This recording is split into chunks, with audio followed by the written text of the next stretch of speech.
Mateus 18. Quem é o maior no reino? Também encontrar essa passagem em Marcos capítulo 9, do versículo 33 ao 37. Marcos capítulo 9, do versículo 42 ao 26. Versículo 12 ao 26. E em Lucas capítulo 9, do versículo 46 ao 48. Naquele momento, os discípulos aproximaram-se de Jesus e perguntaram: quem é o maior no reino dos céus? Nota de rodapé 1. Este é o último grande discurso de Jesus antes de ir para Jerusalém. Marcos 9:33, Marcos 17:25. Estavam Marcos 9:33 e Mateus 17:25. Estavam todos reunidos na casa de Pedro. Jesus notou que havia se manifestado entre seus discípulos o mal do ciúme, da inveja e da competição por proeminência no ministério. E Jesus, chamando uma criança, colocou-a no meio deles e disse: com toda certeza vos afirmo que, se não vos converterdes e não vos tornardes como crianças, de modo algum entrareis no reino dos céus. Nota de rodapé 2. A expressão grega straupete significa virar, mudar completamente e está relacionada a uma nova vida voltada, consagrada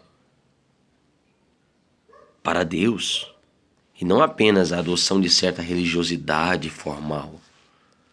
Ser como as crianças é admitir um novo começo e dispor-se humildemente a aprender a viver como cidadão do reino. Portanto, todo aquele que se tornar humilde como esta criança, esse é o maior no reino dos céus. E quem recebe uma dessas crianças em meu nome, a mim me recebe. Jesus adverte sobre as ciladas. Entretanto, se alguém fizer tropeçar um destes pequeninos que crê em mim, melhor seria amarrar uma pedra de moinho no pescoço e se afogar nas profundezas do mar. Ai do mundo, por causa das suas ciladas. É inevitável que tais ofensas ocorram, mas infeliz da pessoa por meio da qual elas acontecem. Sendo assim, se a tua mão ou o teu pé te fazem cair em pecado, te fizerem cair em pecado, corta-os e lança-os fora de ti, pois melhor é entrares na vida mutilado ou aleijado, do que tendo as duas mãos ou os dois pés serem atirados no fogo eterno. Se um dos teus olhos te faz pecar, arranca-o e lança-o fora de ti, pois melhor é entrares na vida com um só olho, com um olho só, do que, tendo os dois, seres lançados no fogo do inferno. A parábola da ovelha perdida. Certamente aqui Jesus não está defendendo cortar partes do corpo, mas está falando das mutilações espirituais, coisas que devemos arrancar da nossa vida, que nos causará bastante dor, mas é o preço para nós entrarmos no reino dos céus, arrancando da nossa vida coisas que nós consideramos essenciais, indispensáveis, como a mão, os olhos e os pés. Arranque da sua vida tudo o que te afasta de Deus. A parábola da ovelha perdida, Lucas capítulo 15, do versículo 3 ao 7. Tende todo cuidado para que não desprezeis a qualquer destes pequeninos, pois eu vos asseguro que seus anjos nos céus veem continuamente a face de meu Pai Celestial. Nota de rodapé 3. A referência aos pequeninos pode ser tanto às crianças quanto aos novos, neófitos, plantinhas recém-plantadas na fé cristã. O escândalo e o desprezo por essas pessoas teriam o efeito de uma cilada, uma armadilha provocada pelo diabo, afastando-as da verdadeira vida em Cristo. O provocador de escândalos receberá o mais severo julgamento de Deus. Quanto aos anjos, não sereis criados por Deus para sua adoração e serviço. Há várias classes de anjos com diversas especialidades. Quanto aos anjos, são seres criados por Deus para sua adoração e serviço. Há várias classes de anjos com diversas especialidades. Aqui Jesus se refere aos anjos guardiões, destacados pelo Senhor, para cuidar das crianças e do povo de Deus em geral. Salmo 34, versículo 7, Salmo 91, versículo 11, Atos 12, 15, Hebreus 1, 14. Porque o Filho do Homem veio para salvar o que se havia perdido. Que opinião tendes? Se o homem tiver 100 ovelhas, e uma delas se desgarrar, não deixará ele as 99 nos montes, indo procurar a que se perdeu?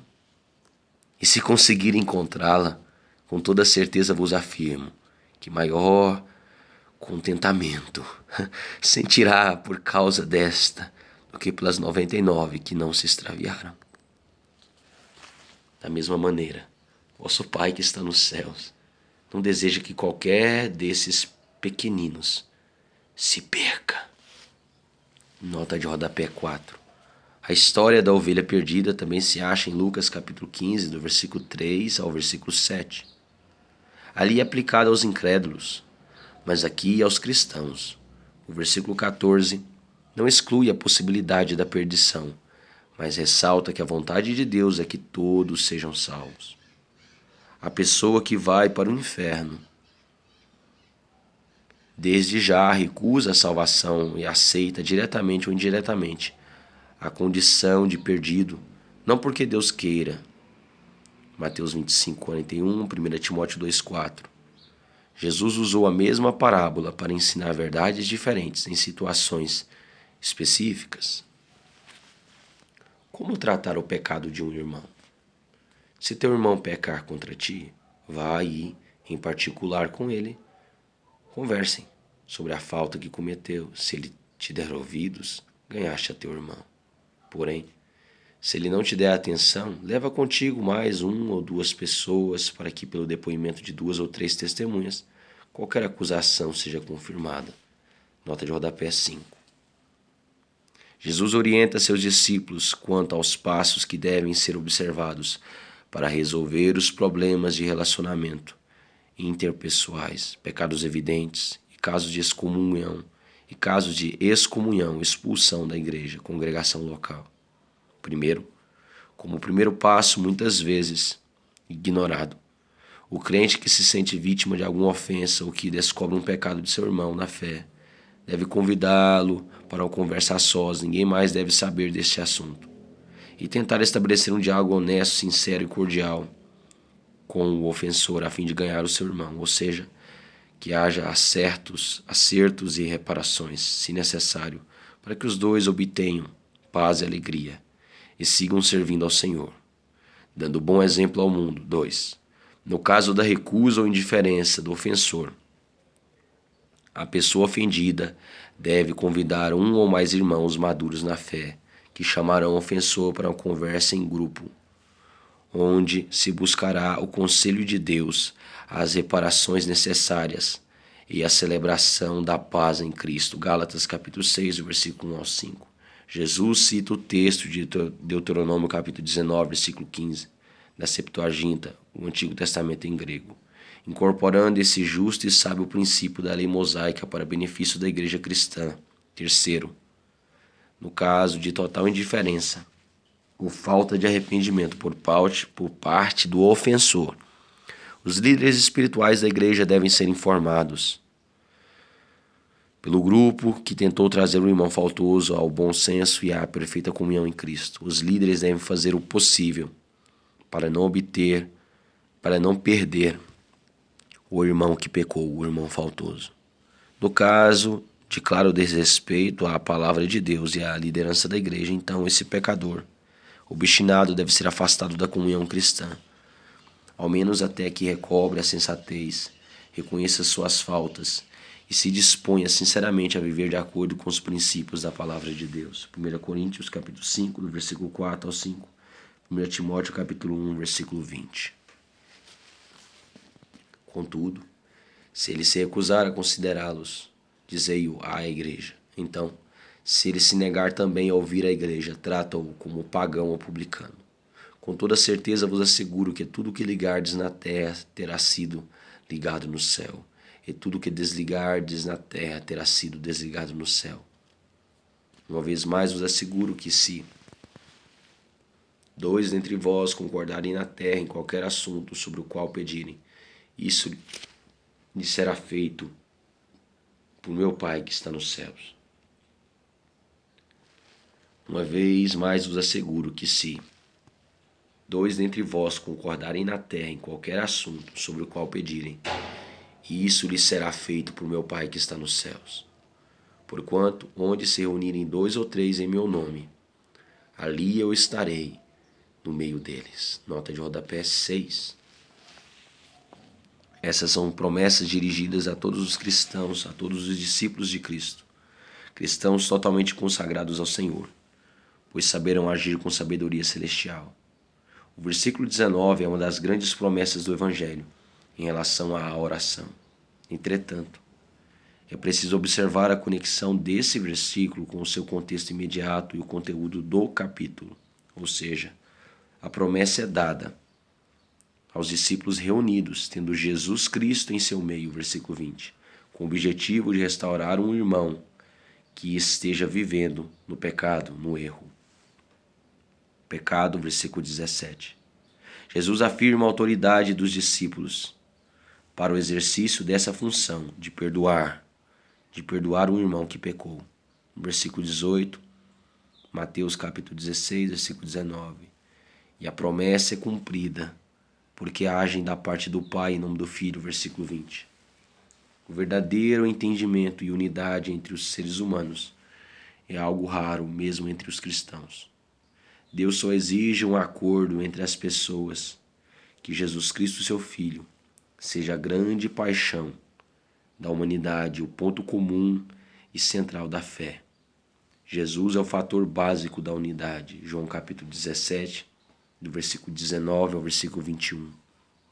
Jesus é quem faz as pessoas serem unidas.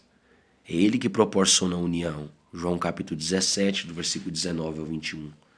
É possível discordar e viver em comunhão, respeito e cooperação no reino. Quantas vezes se deve perdoar? Também encontrar essa passagem em Lucas capítulo 17, do versículo 3 ao 4. Então, Pedro chegou perto de Jesus e lhe perguntou: Senhor, até quantas vezes meu irmão pecará contra mim que eu tenha de perdoá-lo? Até 7 vezes? E Jesus lhe respondeu: Não te direi até 7, mas sim até 70 vezes 7. Nota de rodapé 7. Os rabis e mestres judaicos ordenavam perdoar até 3 vezes. Pedro sugeriu um salto espiritual, 7 vezes. O número perfeito, completo. Mas Jesus lhe respondeu com a expressão matemática e filosófica que tende ao infinito. Ou seja, perdoe sempre, Pedro. Sempre. O cristão, por sua fé no Senhor, deve perdoar todas as vezes que o ofensor arrependido lhe pedir perdão. Todas as vezes que o ofensor arrependido lhe pedir perdão. Só assim será possível ao crente compartilhar do amor, misericórdia e generosidade de Deus. E Jesus lhe respondeu: Não te direi até 7 vezes, mas sim até 70 vezes 7. A parábola do servo que não perdoou. Portanto, o reino dos céus pode ser comparado a certo rei que decidiu acertar contas com seus servos. Quando teve início o acerto, foi trazido à sua presença um que lhe devia 10.000 talentos. Nota de rodapé 8. Jesus ilustra porque devemos perdoar sem limites.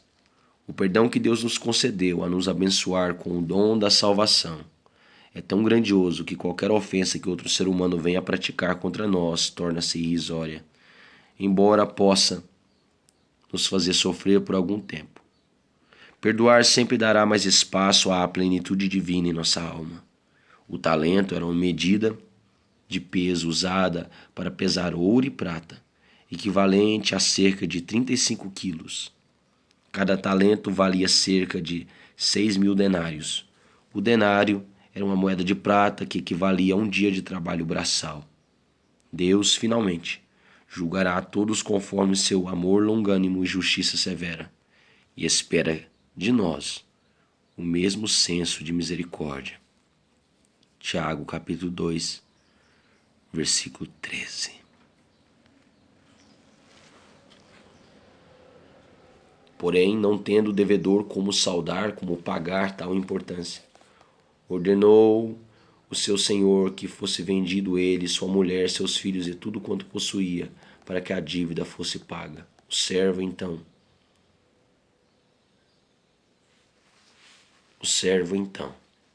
com toda reverência, prostrou-se diante do rei. Ele implorou: "Sê paciente comigo, e tudo te pagarei." E o senhor daquele servo teve compaixão dele, perdoou-lhe a dívida e o deixou ir embora livre. Entretanto, saiu aquele servo, encontrou um dos seus conservos, que lhe estava devendo 100 denários. Agarrou-o e começou a sufocá-lo, esbravejando: "Paga-me o que me deves." Então seu conservo, caindo-lhe aos pés, lhe suplicava: "Sê paciente comigo e tudo te pagarei." Mas ele não queria acordo. Ao contrário, foi e mandou lançar seu conservo devedor na prisão até que toda a dívida fosse saldada. Quando os demais conservos, companheiros dele, viram o que havia ocorrido, ficaram indignados e foram contar ao rei tudo o que acontecera.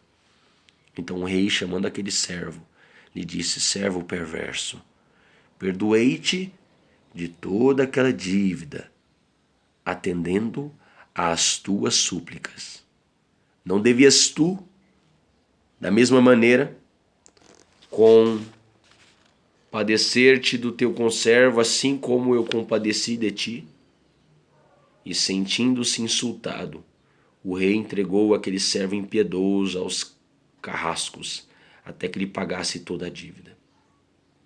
Assim, sentindo-se insultado, o rei entregou aquele servo impiedoso aos carrascos, até que pagasse toda a dívida.